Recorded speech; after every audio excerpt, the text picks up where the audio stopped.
Welcome guys. अभी जो video देख रहा था आम आदमी पार्टी की डॉक्यूमेंट्री है जिसको बीजेपी ने रोकने की पूरी कोशिश की थी और ध्रुव राठी ने अपने चैनल पर अपलोड किया। तो उसमें क्या है देखते हैं। चलिए गाइस वीडियो को स्टार्ट करते हैं। ऐसा भी क्या है इसके अंदर जो बीजेपी वालों ने पूरी कोशिश करी थी रोकने की इसको। नमस्कार दोस्तों, आज का वीडियो कोई साधारण वीडियो नहीं है। आज मैं आपको पूरी डॉक्यूमेंट्री है, मजाक नहीं कर रहा। आज आप एक पूरी डॉक्यूमेंट्री फिल्म देखेंगे। असल में बात क्या है कि कुछ दिन पहले इस डॉक्यूमेंट्री की प्राइवेट स्क्रीनिंग होने जा रही थी दिल्ली में जर्नलिस्ट के लिए, लेकिन दिल्ली पुलिस ने जबरदस्ती आकर उसे रोक दिया। कहा कि परमिशन नहीं है और इस डॉक्यूमेंट्री को देखना बैन कर दिया। आप तो जानते ही होंगे दोस्तों कि ये पहली बार नहीं है ऐसा हो रहा हो देश में। इससे पहले बीबीसी की इस डॉक्यूमेंट्री पर बैन लगाया गया। फिर खबर आ रही है कि दिलजीत दोसांझ की नई फिल्म पंजाब 95 इंडिया में रिलीज नहीं हो पा रही है क्योंकि सेंसर बोर्ड परेशानियां कर रहा है। दिलजीत ने ट्वीट करके कहा कि अभी के लिए सिर्फ इंटरनेशनली रिलीज हो रही है बिना किसी कट्स के साथ। अब हैरानी की बात देखो, दूसरी तरफ कुछ ऐसी फिल्में हैं जिन्हें सरकार के द्वारा इतना प्रमोट किया जाता है कि उन्हें स्पेशल ट्रीटमेंट मिलती है। The Sabarmati report, Kerala story, accidental prime minister, Veer Savarkar, ये फिल्में ना सिर्फ सिनेमा हॉल में रिलीज होती हैं बाकी फिल्मों की तरह, बल्कि टैक्स फ्री करेक्ट जाता है। इनकी स्पेशल स्क्रीनिंग भी कराई जाती है पार्लियामेंट में मिनिस्टर्स के सामने, और प्रधानमंत्री खुद भी इनका प्रचार करते हैं ट्वीट करके। और वो भी तब जब ज्यादातर समय इन फिल्मों में झूठी कहानी और झूठा प्रोपेगेंडा भरा होता है। लेकिन अगर कोई ऐसी फिल्म हो जो इनकी आलोचना कर दे या किसी दूसरी पार्टी को थोड़ा फेवर कर दे तो वो डॉक्यूमेंट्री ही क्यों ना हो, उसकी प्राइवेट स्क्रीनिंग पर भी बैन लगा दिया जाएगा। ये जो डॉक्यूमेंट्री है जिसे आज आप देखने जा रहे हो, इस फिल्म को बनाने वाले लोगों ने मुझे रीच आउट किया इस घटना के बाद और पूछा कि क्या मैं अपने YouTube चैनल पर इसे रिलीज करना चाहूंगा। तो मैंने ये फिल्म देखी और सोचा क्यों नहीं। अगर इस तरीके से लोकतांत्रिक देश में आजादी को खत्म किया जाएगा तो मैं वो हर चीज करूंगा जिसकी जरूरत होगी आजादी को बचाने के लिए। ये जो सेंसरशिप का सिलसिला है, हम इसे आगे इस तरीके से चलते नहीं रहने दे सकते। इसलिए ये आज मैं रिलीज कर रहा हूँ। ये डॉक्यूमेंट्री 2024 के उस दौर के बारे में है जब देश के इतिहास में पहली बार एक सिटिंग चीफ मिनिस्टर को आम आदमी केजरीवाल, एक ही केस में एक पॉलिटिकल पार्टी की सारी टॉप लीडरशिप जेल केजरीवाल। और ये केस ऐसा जिसमें अभी तक कोई कन्विक्शन नहीं हुआ है और सुप्रीम कोर्ट ने बार बार डांट लगाई है ईडी और सीबीआई को। इस फिल्म का नाम है अनब्रेकेबल और हालात इतनी खराब है दोस्तों कि इस फिल्म के डायरेक्टर वैसे तो इंटरनेशनल अवार्ड विनिंग डायरेक्टर है, लेकिन वो अपना नाम नहीं बताना चाहते क्योंकि उन्हें डर है कि इस फिल्म के रिलीज होने के बाद कहीं उन्हें हरासमेंट ना फेस करनी पड़े। तो आइए इसे देखते हैं। घर पर अपने पॉपकॉर्न बना लीजिए और इसे जमकर शेयर करना ताकि इन लोगों को भी पता चले कि अगली बार लोगों के बोलने के अधिकार को, हमारी आवाज को, हमारे फ्रीडम ऑफ एक्सप्रेशन को दबाओगे तो जनता उसका मुंह तोड़ जवाब करेक्ट मिलेगा, मुंह तोड़ जवाब।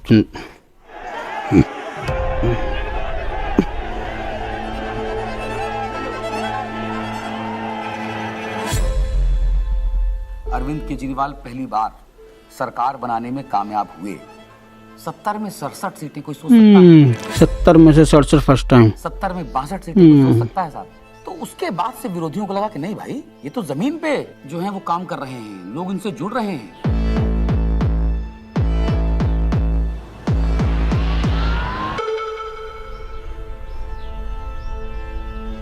कहानी शुरू होती है तब से जहां से आम आदमी पार्टी ने पंजाब जीता। लोगों की भूख थी आम आदमी पार्टी की। उन्होंने कहा आम आदमी पार्टी हमें चाहिए। लोगों ने वोट दिया और पंजाब में आम आदमी पार्टी का जन्म हो गया। पंजाब के लोग जो हैं वो सच्चे बंदों को पसंद करते हैं और जिसके साथ दिल से जुड़ जाएं जुड़ जाएं।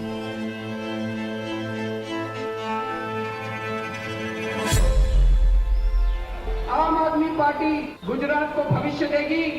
गुजरात की 6 करोड़ जनता के साथ मिलके एक नया गुजरात बनाएंगे जिसमें 24 घंटे बिजली होगी। और उसके बाद आम आदमी पार्टी गुजरात में जैसे ही घुसी तो वहां से एक दिल्ली के अंदर हमें चेंज आता हुआ दिखाई दिया।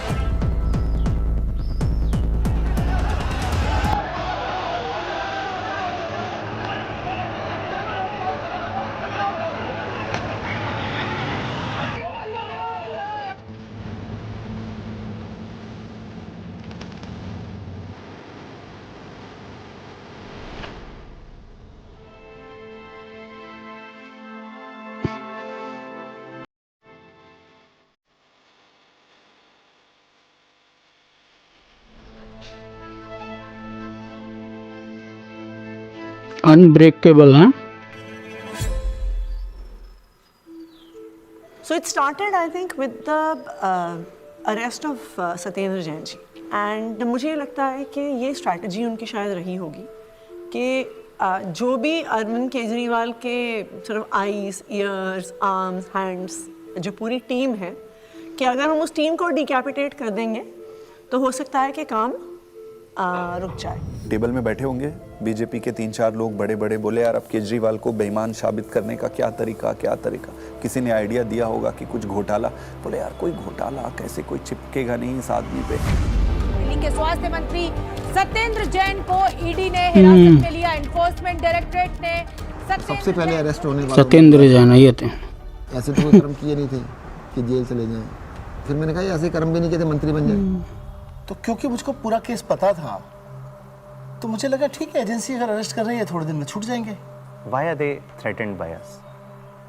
And the answer to me is very clear. आम आदमी पार्टी केवल एक सरकार या 10 नेताओं की पार्टी नहीं है. आम आदमी पार्टी एक सोच है. तब तक जो भी गिरफ्तार होते थे, पॉलिटिकल लोग भी जो गिरफ्तार होते थे, महीने में, 2 महीने में, 3 महीने में निकल के आ जाते थे. तब हमने ये नहीं सोचा था कि इतना लंबा चलेगा. अब ये जानकारी मिल रही है कि मनीष सिसोदिया को गिरफ्तार कर लिया गया है. इस वक्त की बड़ी सीबीआई बुलाया जाता था, ईडी बुलाया जाता था, उनके घर पे रेड हुई, उनके बैंक के लॉकर पे रेड हुई, दिल्ली सचिवालय में उनके ऑफिस में रेड हुई. ये मंत्री हैं ये दिल्ली के, उसमें सत्येंद्र जैन जी सीबीआई और ईडी वहाँ पे पहुंच गए थे. देखिए हमें तो दिल्ली गवर्नमेंट में मंत्री कि आम आदमी पार्टी के किसी भी नेता के पास एक भी पैसा नहीं है, और मेरे ख्याल से आज ही ईडी और सीबीआई को भी पता है. मैं तो खुश था कि दिल्ली में एक ऐसी शराब पॉलिसी बनाई गई है जिसमें एक मॉल में 27 शराब की दुकानें थी, वो अब कम हो जाएंगी और सरकार को रेवेन्यू बहुत ज़बरदस्त मिलेगा.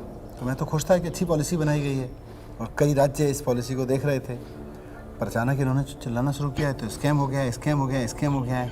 अगर एक अच्छी पॉलिसी को ये स्कैम करार देके सीबीआई और ईडी में केस रजिस्टर करा सकते तो किसी भी. मनीष सिसोदिया को ईडी ने गिरफ्तार कर लिया है. तिहाड़ जेल में पूछताछ के बाद मनीष सिसोदिया को अब ईडी ने गिरफ्तार. उप मुख्यमंत्री हैं जबकि ये दिल्ली के मनीष सिसोदिया. टीएमएलए में 2 ही कंडीशन में बेल हो सकती है. पहली कंडीशन, या तो जो सरकार का इन्वेस्टिगेशन एजेंसी है वो कह दे कि केस नहीं. दूसरी कंडीशन बेल हो सकती है जब इन्वेस्टिगेशन एजेंसी द्वारा डाले गए सारे कागज जांच कर लिए जाएं. तो भाजपा की इन्वेस्टिगेशन एजेंसी क्या करती थी, लाखों की तादाद में कागज डाल दिए. अब जज साहब कितना टाइम लगाएंगे वो देखने को, 10 साल. हमने प्रोसीडिंग्स भी पूरी देखी थी सुप्रीम कोर्ट के अंदर, और सुप्रीम कोर्ट ने जो जिस तरह कमेंट्स किए थे उससे ऐसा लग रहा था कि ये केस कुछ है ही नहीं. सुप्रीम कोर्ट ने यहाँ तक कह दिया था कि आपका केस जो है ट्रायल के अंदर 2 मिनट में गिर जाएगा. किस तरह का केस आप बना के लाए हैं, क्योंकि सीबीआई के बाद मनीष सिसोदिया को ईडी ने भी गिरफ्तार कर लिया था, तो दोनों ही के अंदर जमानत उनको चाहिए थी. अब जब जैसे ही 30 अक्टूबर का दिन था, सुप्रीम कोर्ट ने बेल रिजेक्ट कर दी. जेल में पूछताछ के बाद मनीष सिसोदिया को अब ईडी ने गिरफ्तार कर लिया है. इससे पहले सीबीआई ने उनको गिरफ्तार किया था और वो तिहाड़ जेल में है. सीधे चलते हैं जितेंद्र शर्मा के पास. जितेंद्र, बताइए, ईडी ने गिरफ्तार कर लिया है मनीष को. जी बिल्कुल. आप देखिए दूसरे दिन लगातार जो ईडी है मनीष सिसोदिया को अरेस्ट करके उनका टारगेट अरविंद केजरीवाल था. इनको ये लगा था इनके कैलकुलेशन में कि पार्टी के साइकी में फर्क पड़ेगा, लोग टूटते जाएंगे. तो इसका मतलब ये है कि डेस्परेशन के मापदंड पे तो भारतीय जनता पार्टी अपने लास्ट थ्रेशोल्ड पे पहुंची, और भारतीय जनता पार्टी की लीडरशिप भी उस थ्रेशोल्ड तक पहुंच गई कि अब और कोई तरीका नहीं है इनको जेल में डालने. मैं कैसे भी कमजोर करो इनको, दबाव बनाओ जेल में डालकर भी कैसे. आपके सांसद संजय सिंह की हो गई है गिरफ्तारी. ईडी ने करते थे संजय सिंह, उस पर कहीं ना कहीं एक बड़ी चोट फिलहाल आम आदमी पार्टी के लिए रहेगी, लेकिन राजनीतिक रूप से ये नुकसान तो है ही. लेकिन क्या सरकार का पक्ष रहेगा शराब नीति मामले में जब ये गिरफ्तारी हुई है? ये सांसद हैं, इनको गिरफ्तार संजय सिंह हैं. तो भगत सिंह ने अपनी किताब में लिखा कि उनके छोटे भाई जब उनसे मिलने आए, फांसी की सजा हो चुकी थी तब तक, उन्होंने लिखा कि उन्हें ये फिक्र है हरदम नया तर्जे जफा क्या है. जफा मतलब अत्याचार. उन्हें ये फिक्र है हरदम नया तर्जे जफा क्या है. हमें भी शौक है देखें सितम की इंतहा. इस सरकार के ऊपर बिल्कुल फिट बैठता है. कि ये सितम करने पे आए हैं और हम इनकी सितम की इंतहा देखना चाहते हैं। 2200 करोड़ रुपए की रिश्वत खिलाई है ना? Nothing is going on record. 2200 crore रुपए की रिश्वत आपके अधिकारियों 2200 करोड़ रुपए की रिश्वत है। 2200 करोड़। इधर बोलेंगे कि उधर बोलेंगे? जिस तरीके से पार्लियामेंट में और पार्लियामेंट के बाहर अगर अरविंद केजरीवाल और पार्टी के वॉइस को एक स्ट्रक्चर करके जनता और देश के सामने रख रहे थे, बीजेपी उससे बहुत इरिटेटेड और फ्रस्ट्रेटेड थी। मैंने तो अपने घर के सामने एक बैनर भी लगवा दिया था कि फक्कड़ हाउस में ईडी का स्वागत है। अब कहानी जो है अलग लेवल पहुंच गई। अरविंद केजरीवाल भी ये बात समझ रहे थे कि जब एक के बाद एक नोटिस आ रहे हैं तो देर सवेर ईडी जो है उनको गिरफ्तार करने आएगी। हमारा एक व्हाट्सएप ग्रुप है पार्टी की लीडरशिप का, जिसमें एक खबर आई थी कि ईडी वाले अरविंद जी के घर पहुंच गए हैं 6 फ्लैग स्टाफ रोड पे। एंड मुझे याद है मैंने ओबरॉय के फ्लाईओवर के नीचे से फिर हमने गाड़ी का यू टर्न लिया था और फिर 6 फ्लैग स्टाफ रोड जो सिविल लाइंस में है वहाँ पे पहुँचे थे। मुझसे पहले सौरभ भारद्वाज पहुँचे थे वहाँ पे। इतने में उन्होंने बैरिकेडिंग दोनों तरफ कर दी, बट मैं बैरिकेडिंग से पहले ही जो है वो अंदर पहुँच गया था। मैं वो मेरे को अंदर से किसी का मैसेज आया which was very sad thing to imagine. Arvind Kejriwal ji अपना बैग पैक कर रहे हैं और एक मुख्यमंत्री अपने घर में ही असहाय है, आप सोचिए। और वहाँ जो पुलिस खड़ी है वो उसके लिए नहीं खड़ी है, वो इसलिए खड़ी है कि किसी और को आने नहीं देंगे। उसके यहाँ जो ईडी के जो अफसर हैं वो उसको कह रहे हैं कि अब आप बैग पैक कर लो, आपको अरेस्ट कर रहे हैं। ईडी दफ्तर ले जाया जा रहा है अरविंद केजरीवाल को। Sitting chief minister Arvind Kejriwal को ईडी ने गिरफ्तार सीएम थे जबकि उस टाइम तब भी गिरफ्तार। जिस तरीके से अब दिल्ली के मुख्यमंत्री अरविंद केजरीवाल को ईडी दफ्तर ले जाने की तैयारी की जा रही है और ये माना जा रहा है कि अब ईडी दफ्तर में उनसे पूछताछ होगी और उनके सामने। जब से मैं जर्नलिस्ट बना हूं 17 साल से मैंने नहीं देखा किसी सिटिंग चीफ मिनिस्टर को अरेस्ट किया गया हो। तो मेरे मन में एक बात अंदर से आई कि पार्टी खत्म नहीं होने थी, सरकार नहीं खत्म होने थी। उस समय जो बाहर थे, जैसे संदीप पाठक बाहर थे जो संगठन के काम देखते हैं, हमारे जो कैबिनेट के जो साथी थे, आतिशी थी, सौरभ भारद्वाज थे, हमारे सोशल मीडिया के जैस्मिन थे। तो फिर हम सब लोग हमारे घर पे ही हमने सबको बोला, हम लोग वहीं धीरे धीरे वहीं गैदर हुए। अब ये देश को बचाने की लड़ाई है, तानाशाही के खिलाफ लड़ाई है और सभी मिल करके लड़ेंगे और इस लड़ाई को जीतेंगे। कल 10 बजे भारतीय जनता पार्टी के मुख्यालय पर हम इसके खिलाफ प्रोटेस्ट शुरू करेंगे।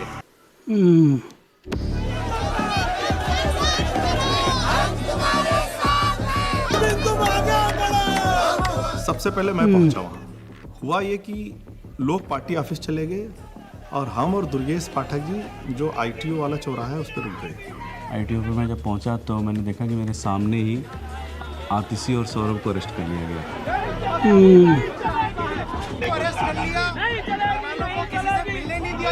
कोई वहाँ पे प्रोटेस्ट करने आता, 4 लोग सड़क पे बैठते, 4 लोगों को बस में बिठाते, बस भेजते। जो भी प्रोटेस्ट करेगा वही गिरफ्तार है। 4 आ रहे 4।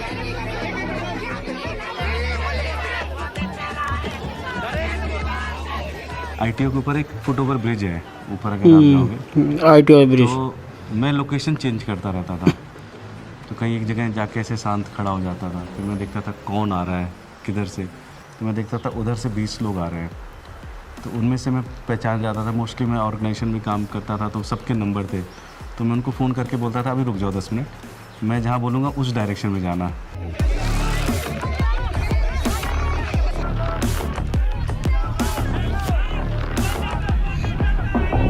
कोई एक डिक्टेटोरियल लीडर है और वो चुनाव से पहले सारे ऑपोजिशन के नेताओं को गिरफ्तार करा लेता है और फिर कहता है कि जी मुझे तो 99% वोट्स आ गए, मैं popularly and democratically elected leader हूँ। सही बात है, सही गिरफ्तार करके चुनाव करो। इसको इधर रख सकते हैं बगल में, इस टेबल को इधर रखिए। 2013 में सबसे पहले लोगों ने हमें वोट क्यों दिया? हम तो कुछ भी नहीं थे, कभी कहीं सरकार नहीं चलाई थी, हम तो ये भी नहीं कह सकते थे हमने ये काम करके दिखा दिया हमें वोट दो। अन्ना आंदोलन किया था, तो अन्ना आंदोलन में लोगों ने देखा ये लड़के बड़े ईमानदार हैं, देशभक्त हैं, जिद्दी हैं, किसी चीज़ पे अड़ जाए तो करके रहते हैं। ये क्वालिटीज़ जनता को हमारी पसंद आई। इस क्वालिटी को वो ख़त्म करना चाहती थी बीजेपी, तो उन्होंने कीचड़ फेंकना चालू किया, करप्शन किया, केजरीवाल ने पैसे खाए, एक ताना बना बुना गया, लोगों को ज़बरदस्ती करके स्टेटमेंट्स दिलवाए गए, प्रेशराइज कर करके हमारे खिलाफ झूठे बयान दिलवाए गए।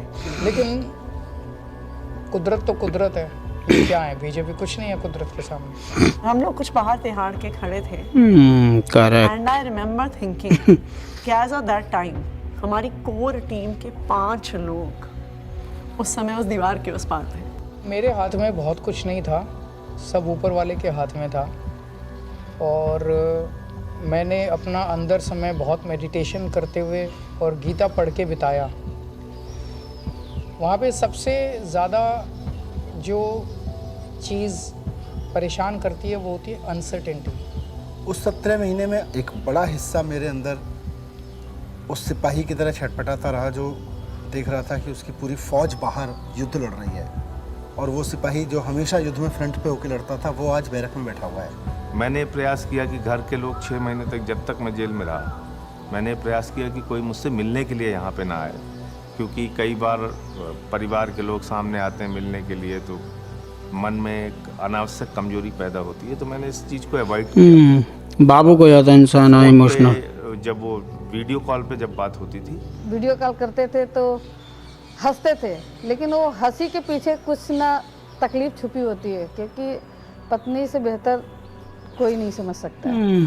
लेकिन हम लोग को लगता है चलो वो अगर दिखा रहे हैं तो हम लोग को भी ऐसे ही दिखाना है। तो हमारे जैसे बच्चे भी आ गए थे, तो सारे लोग सब हैप्पी फील करते थे कि पापा हम लोग ठीक है, आप परेशान मत होना और आप ठीक से रहो। एक बारी ना कपिल मिश्रा ने आरोप लगाया था 2 करोड़ का कि सत्येंद्र जैन ने अरविंद केजरीवाल को 2 करोड़ की रिश्वत दी। तो मेरी बेटी स्कूल में पढ़ती थी, तो उसका नाम स्कूल में 2 करोड़ ही रखा गया था। तो बच्चों के लिए बहुत, मुझे लगता है ये दौर ऐसा चल रहा है जिसमें कि बच्चों को भी स्पेयर नहीं किया जा रहा है। फैमिली के अंदर अभी तक क्या होता था कि अगर पॉलिटिक्स है तो 2 पॉलिटिकल पार्टीज़ के बीच में, अपोनेंट्स के बीच में, उसमें फैमिली इन्वॉल्व नहीं होती थी। अब थोड़ा सा लेवल कुछ ज़्यादा ही नीचे आ गया है। नहीं, जब जेल में था तो परिवार को तो मिस नेचुरली करते ही हो आप, और विशेष रूप से जब आपकी वाइफ बीमार हो, आपका बेटा भी केवल कॉलेज में पढ़ता हो। तो उसने एक चिट्ठी लिखी, उसमें उसने बोला कि अगर आप इस वक्त मेरी चिंता करोगे, अगर आप इस वक्त इस बात को लेके चिंता करोगे कि मैं परेशान हूँ, तो फिर ये मेरी देशभक्ति पे सवाल है। तो मुझे लगा यार बेटा तो बड़ा हो गया। आपने अगर मेरी चिंता में ज़रा भी वक्त ज़ाया किया तो फिर वो मेरी देशभक्ति का अपमान होगा। That would be a insult to my patriotism, कि अगर मैं देश के सबसे अच्छे शिक्षा मंत्री को ये विश्वास नहीं दिला पा रहा कि आप अपना काम करो, मैं यहाँ पे एकदम सेट हूँ, आपको मेरी चिंता बिल्कुल करने की ज़रूरत नहीं है, तो that would be an insult to my patriotism and I felt that, I even feel that today. Phone आता था, 5 मिनट का फ़ोन होता था वो डेली जो आता था, तो उसमें ऐसा तो नहीं है कि मैं ये कह दूँ कि मैं बीमार बहुत हूँ या मैं कुछ भी हूँ, हाँ सब ठीक है, खाना खा लिया, हाँ इतना होता था। जो ड्रेडेड क्रिमिनल्स होते हैं ना, उनको सोलिटरी कन्फाइनमेंट में 2 हफ्ते से ज़्यादा नहीं रखते, उसको इनह्यूमन माना जाता है। तो मुझे लगातार कई महीने तक सेकेंड फेज़ के अंदर सोलिटरी कन्फाइनमेंट में रखा गया। सॉलिटरी कन्फाइनमेंट में आप जेल ऑफिसर्स और मेडिकल स्टाफ, इनके अलावा आप किसी से बात नहीं कर सकते। सो आई वॉज ऑल अलोन। आपको चाहिए कोई बात करने के लिए, गप्पे मारने के लिए, अपने मन की भड़ास निकालने के लिए, कुछ भी बोलने के लिए, वो अलाउड नहीं था। मतलब 2 जालियों के बीच में से बात करें, शीशा लगा हुआ है, इधर से फ़ोन पे मैं उधर से हूँ, एक चीफ मिनिस्टर हूँ, दूसरे चीफ मिनिस्टर से मिलने आया हूँ, सिटिंग दोनों। जेल नंबर 1 में मैं था, जेल नंबर 2 में अरविंद जी थे, उसके बीच में एक दीवार ही थी। कभी कभी लगता था आवाज़ दो ज़ोर से तो हो सकता है पहुँच जाए उधर। कई बार जेल के अंदर जब ऐसे मौके आते थे, ऐसे मोमेंट्स आते थे जब आदमी कमज़ोर फील करता था, तब मुझे लगता था यार मनीष की तरफ मैं सोचता था कि मनीष को 1.5 साल हो गया, उसकी तो वाइफ भी इतनी बीमार है, वो नहीं टूटा। सो हमें भी हिम्मत रखनी है। ये बड़ा वो था कि उन्होंने मेरी दवाइयाँ रोक दी। 15 दिन के लिए मैं शुगर का पेशेंट हूँ और 10 साल से मैं इंसुलिन पे हूँ और 15 दिन उन्होंने मुझे इंसुलिन दी। मेरा इंसुलिन भी नहीं दिया था इन लोगों 400 पहुँचने लग गया। जब जयप्रकाश नारायण इमरजेंसी के दौर में जेल गए थे, जब वो जेल गए थे उनकी दोनों किडनी ठीक थी और 4 महीने बाद जब वो जेल से बाहर आए उनकी दोनों किडनी खत्म हो चुकी थी।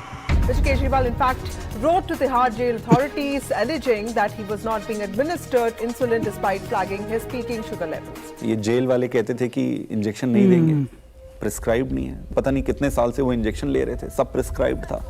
भारतीय जनता पार्टी के कहने पर अरविंद केजरीवाल जी की इंसुलिन रोके हुए हैं।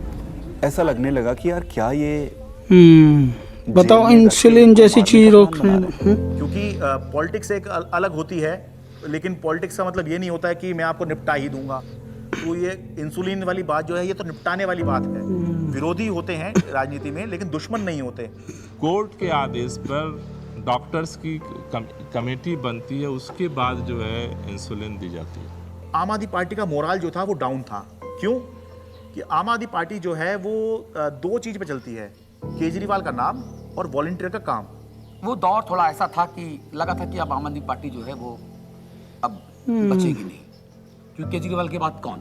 कई बार ऐसे क्षण आए, ऐसे मोमेंट्स आए जब लगा कि अब तो सब खत्म हो गया, अब सब बर्बाद हो गया, अब there is no coming back from this, we have hit rock bottom.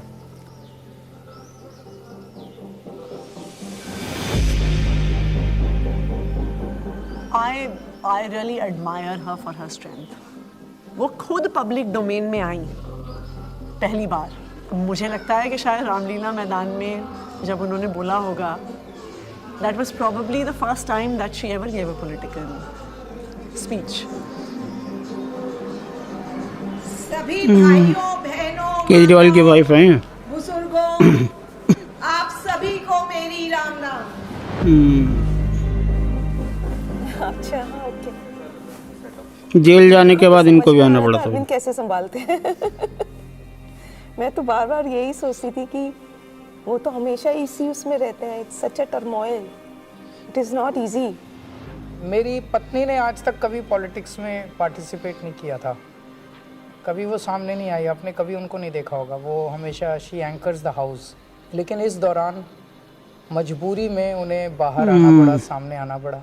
कुछ प्लानिंग नहीं थी, करेक्ट, मजबूरी। अरविंद जी से मिलने गई, उन्होंने कहा कि ये मेरा मैसेज पार्टी तक दे दो, क्योंकि ये एप्रीहेंडेड की पार्टी में तो बड़ी खलबली जो भी है। उन्होंने एक मैसेज दिया और उस मैसेज की मैंने एक वीडियो रिलीज़ कर दी, अरविंद जी का मैसेज। तो वो स्लोली शायद एक एंकरिंग हो गई मेरी, और मेरा एक रोल डिफाइन हो गया, मेरी एक जिम्मेदारी डिफाइन हो गई। और जिस तरह से वो सारे पार्टी के सीनियर लीडर्स से, चाहे वो पंजाब के थे, चाहे वो देश भर के दूसरे राज्यों के थे, चाहे वो दिल्ली के थे, सबसे मिल रही थी, सबको हौसला दे रही थी और सबको एकजुट रखा उन्होंने। वो मुझे लगता है कि काफ़ी काबिल तारीफ़ है। उनके साथ जो है विधायकों की मीटिंग कराई गई ताकि सबका भरोसा बना रहे कि हाँ घबराने की ज़रूरत नहीं है, अभी भी सब कुछ ठीक है। तो वो संवाद पार्षदों के साथ में, विधायकों के साथ में, मंत्रियों के साथ में, सांसदों के साथ में, सभी आए थे अपोजिशन के। केजरीवाल ने ये सब किया।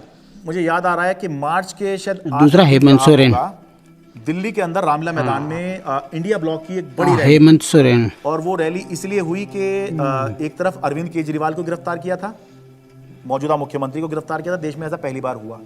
दूसरी तरफ झारखंड के मुख्यमंत्री हुआ करते थे, उनको गिरफ्तार किया गया था। तो दिल्ली में आम आदमी पार्टी ने इसकी अगुवाई करी, इस इंडिया ब्लॉक की रैली की, और रामलीला मैदान में बड़ी रैली हुई। और उस रैली का जो अचीवमेंट था कि इंडिया ब्लॉक के सारे बड़े नेता उस एक मंच पर आ गए, अपनी सारी जितनी भी उनकी आपसी विवाद हैं, आपसी मतभेद हैं, जो होता है होगा भी, पहले भी था, आगे भी होगा, लेकिन उसके बावजूद भी जब अरविंद केजरीवाल की गिरफ्तारी का मुद्दा था तो उसको लेकर सोनिया गांधी, प्रियंका गांधी, राहुल गांधी, ये तीनों जो हैं उस दिन इंडिया ब्लॉक की रैली में आए। और सारे बड़े नेता जितने गठबंधन में हैं, चाहे वो अखिलेश यादव हों, शरद पवार हों, और उससे जो है एक माहौल बना कि बीजेपी से लड़ने के लिए, या बाद में बीजेपी ने जब ये इंडिया गठबंधन बनते देखा तो एनडीए भी कहना शुरू कर दिया, उससे पहले बीजेपी ही चल रही थी। एनडीए से लड़ने के लिए एक इंडिया ब्लॉक जो है वो अब बन गया है, जिसमें मिलके जो है बीजेपी को चुनौती दे सकते हैं। भारतीय जनता पार्टी इसलिए इस मॉरल वॉर को हार गई क्योंकि हमारे तमाम नेताओं के गिरफ्तार होने के बावजूद भी हम एक दिन भी डिफेंसिव नहीं थे। ये जेल भेज दें, कितने मुकदमे हमारे पे रोज चल रहे हैं, कोर्ट की तारीख आती है, जाते हैं, भुगतते हैं, पुलिस वाले आते रहते हैं, एसएचओ बदलते रहते हैं, रोज मुकदमे होते रहे। आम आदमी पार्टी का जो डीएनए है वो भारतीय जनता पार्टी के आगे झुकेगा नहीं, दबेगा नहीं, रुकेगा नहीं, और आम आदमी पार्टी इसीलिए जिंदा है। एक अहम मुकाम जो था इस संघर्ष का तब आया जब अचानक से 2 अप्रैल को सुप्रीम कोर्ट ने संजय सिंह को जमानत दे दी। संजय सिंह को जमानत मिल गई है। आम आदमी पार्टी के सांसद संजय सिंह को जमानत। जीतेंगे का वक्त नहीं है, जंग का वक्त है। संघर्ष के लिए तैयार हो जाओ, जम के लड़ेंगे और लड़ेंगे। That was the time at which I felt कि शायद हमारी इमोशंस बाहर निकल कर आई। एंड जिस दिन मनीष जी की बेल हुई थी और मुझे याद है उस दिन I was at a school inauguration. I am not very prone to being, मैं बहुत ऐसे इमोशनल व्यक्ति नहीं हूँ, पर उस दिन तो मैं स्टेज पर ही रोने लग गई थी। मैं एक पब्लिक उसमें थी, इनॉग्रेशन में थी। मनीष सिसोदिया को सुप्रीम कोर्ट से जमानत। इन्होंने स्टडी तो पूरा किया और उन्होंने सीढ़ी भी ठीक बनाई थी, बट वो सीढ़ियाँ ना, इसको ये नहीं पता था कि सारे केजरीवाल के रंग में रंगे हुए। डिले किया जा रहा है, डिले पर डिले, वो मनीष सिसोदिया की तरफ से नहीं, जब बल्कि प्रक्रियागत है। और तुमने सारे के सारे रिसोर्सेज यूज कर डाले, तुमने ईडी यूज कर डाला, तुमने सीबीआई यूज कर डाली, एसीबी यूज कर डाली, विजिलेंस यूज कर डाला, दिल्ली पुलिस यूज कर डाली, सारा मीडिया का नैरेटिव यूज कर डाला, पूरी पावर तुमने, मतलब कितनी गन पावर है बीजेपी की, आपने सब कुछ यूज करके इन सारे लीडर्स को अरेस्ट कर लिया। उसका रिजल्टेंट क्या है? 0। आम आदमी पार्टी मिल गई के जमानत, मंत्री और वरिष्ठ नेता सत्येंद्र जैन को आखिर दिल्ली के राउज एवेन्यू कोर्ट से जमानत मिल गई है। हमें पता तो था ही कि आज नहीं तो कल, कल नहीं तो परसों बाहर तो आना ही है, क्योंकि हमने कुछ किया नहीं है। अगर हमने कुछ किया होता तो शायद हम बीजेपी ज्वाइन कर लेते, जैसे बाकियों ने किया। अरविंद केजरीवाल को जमानत मिल गई है। जिस खबर का इंतजार आम आदमी पार्टी के नेता कार्यकर्ता लंबे वक्त से कर रहे थे, वो खबर आ चुकी है। अरविंद केजरीवाल को जमानत मिल गई है। अभी की बहुत बड़ी खबर, दरअसल अदालत तो ये इलेक्शन डिफाइन करेगा कि आम आदमी पार्टी कहां जाएगी, और अगर ये इलेक्शन अरविंद केजरीवाल जीतते हैं तो वो उस लीग में आ जाएंगे जहां पर ये चर्चा होने लग जाएगी कि अगर 2029 में लोकसभा का चुनाव होगा तो क्या अरविंद केजरीवाल प्रधानमंत्री का एक चेहरा हो सकते हैं, वो चर्चा होगी। नहीं, मैं कभी अपने आप को ऐसे नहीं सोचता कि मैं कभी पीएम बनूंगा, या कभी ऐसे भी नहीं सोचा था कि मैं सीएम बनूंगा। सो पीएम बनना मेरी ज़िंदगी का कोई मकसद नहीं है, लेकिन जो भी सरकार आए इसे ख़त्म करना होगा। मैं चुनाव के टाइम में चुनाव लड़ो, आपस में एक दूसरे को गाली गलौज मत करो। आपने जो काम किए वो जनता के सामने रखो। आप जो विजन लेके आए हो वो जनता के सामने रखो। जनता को जो पार्टी पसंद आएगी उसको जिताएगी। जीतने के बाद सारी पार्टियों को मिलके फिर काम करना चाहिए, देश के लिए काम करना चाहिए, चाहे पक्ष में हो विपक्ष में हो। विपक्ष को कंस्ट्रक्टिव क्रिटिसिज्म करना चाहिए ताकि सरकार अच्छा काम कर सके, लेकिन एक दूसरे का जेल में डालना ईमानदार है कि गुनहगार है। मैं दिल्ली की जनता से पूछना चाहता हूं, मैं देश की जनता से पूछना चाहता हूं कि क्या केजरीवाल ईमानदार है कि गुनहगार है? 2 दिन के बाद इस्तीफा, हाँ नानो दे दिया, आशीष बन के 2 दिन के बाद, आज से 2 दिन के बाद मैं सीएम की कुर्सी से इस्तीफा देने जा रहा हूं। जनता फैसला, और मैं तब तक सीएम की कुर्सी पे नहीं बैठूंगा जब तक जनता अपना फैसला ना सुना ले। Did you anticipate his resignation, and why did he resign? रुके न जो, रुके न जो, झुके न जो, दबे न जो, मिटे न जो, हम वो इंकलाब हैं, जुल्म का जवाब हैं, हर शहीद हर गरीब का हम ही तो ख्वाब हैं। रुके न जो, झुके न जो, जी रहे हैं इसलिए कि प्यार जग में जी सके, प्यार जग में जी सके, प्यार जग में जी सके। जब हमने पार्टी बनाई थी तब सभी नेताओं और मीडिया ने कहा था कि इनकी एक भी सीट नहीं आएगी, लेकिन जनता ने मुझे मुख्यमंत्री बना दिया। जब हमने 2014 में असूलों के आधार पे सरकार छोड़ी तो इन सब ने फिर शोर मचाया कि आम आदमी पार्टी खत्म हो गई, अरविंद केजरीवाल खत्म हो गए। लेकिन फिर जनता ने हमें 67 सीटों के साथ जीत दिलाई और 2020 में हमने वो कर दिखाया जो किसी ने सोचा भी नहीं था। हमने अपने काम के नाम पे वोट मांगे, शिक्षा और स्वास्थ्य के नाम पे वोट मांगे। सबने कहा कि इस देश में शिक्षा और स्वास्थ्य पर कोई वोट नहीं देगा, लेकिन जनता ने फिर सबको गलत साबित कर दिया। जनता ने कहा अगर आप हमारे लिए काम करोगे तो हम आपको पावर देंगे। मैंने तो राजनीति में इतना ही सीखा है कि जब जनता अपना मन सभी को दोस्त कर देती है तो भले ही उनके सामने कितना बड़ा तानाशाह हो, कोई नहीं, सिस्टम की ताकत हो या बड़ी बड़ी पार्टियां हो, जनता सबको ध्वस्त कर देती है। जनता के सामने किसी का अहंकार नहीं चलता और जनता से बढ़कर कोई अदालत मतलब इस डॉक्यूमेंट्री को आने के लिए भाजपा ने रोका है, अपनी पूरी कोशिश की है कि ये डॉक्यूमेंट्री आनी नहीं चाहिए। जब ये ध्रुव राय के चैनल पर जवाब है हर शहीद हर गरीब का, हम ही तो ख्वाब रुके न जो। अगर आप जांच को एक कला के रूप से देखते हैं तो किसी का जिसके दौरान आपका मुकदमा 2 मिनट के भीतर भी खत्म हो जाएगा। जस्टिस खन्ना 18 महीने की कैद, मुकदमा अभी शुरू भी नहीं हुआ और अपील करता का न्याय।